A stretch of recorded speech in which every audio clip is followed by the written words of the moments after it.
Hey folks, Joe Shoemaker here from McDuff Realty Group in Indianapolis, Indiana.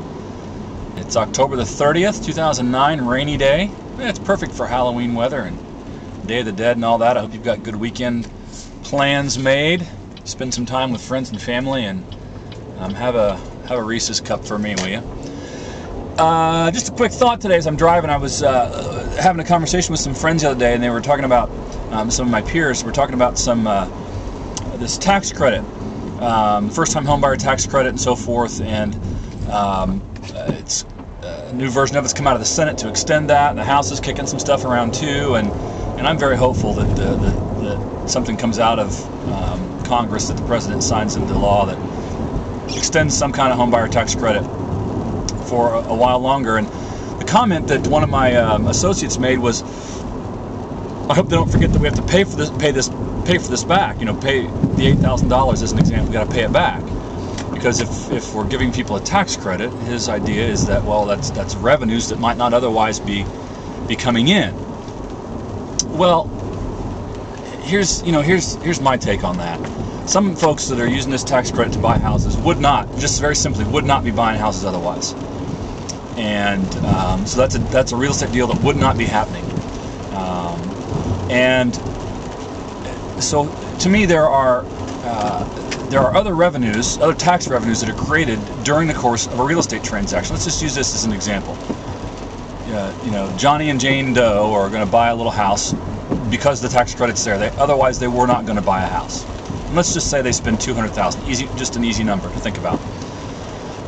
And they're going to get $8,000 back at the end of next year, and at the beginning of next year when they file their taxes.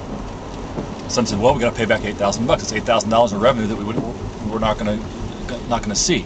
Well, think about this first of all.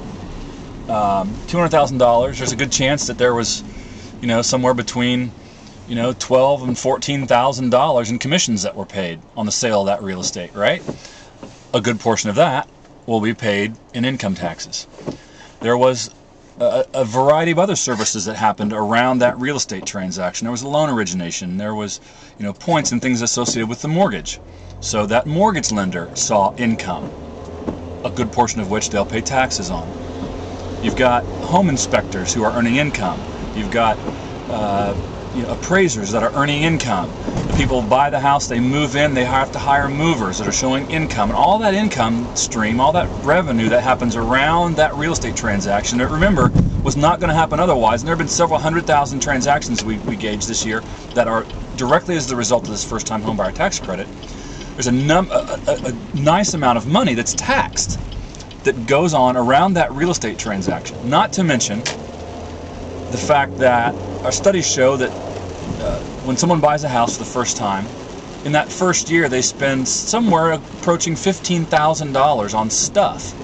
They got to buy washers and dryers and vacuum cleaners, and they got to hire landscapers, and they got to fix a roof or replace a window, or put in a new garage door opener, or the different things that are associated in and around the purchase and sale of real estate. Again, that is generating revenue, that's generating income that is then taxed. So the idea that this $8,000 tax credit is going to have to be repaid, to me, it doesn't hold water. Certainly there are deals that were going to happen anyway, but to me, the larger view that moving houses and getting people to move up and over and exchanging properties back and forth creates opportunity in the marketplace. It creates confidence in the marketplace. It's creating revenue. It's creating income. And to me, the numbers clearly justify the notion that providing home buyers a tax credit is more than paid for in the opportunities it creates in the larger marketplace. Just my thought. Hope you're having a great day.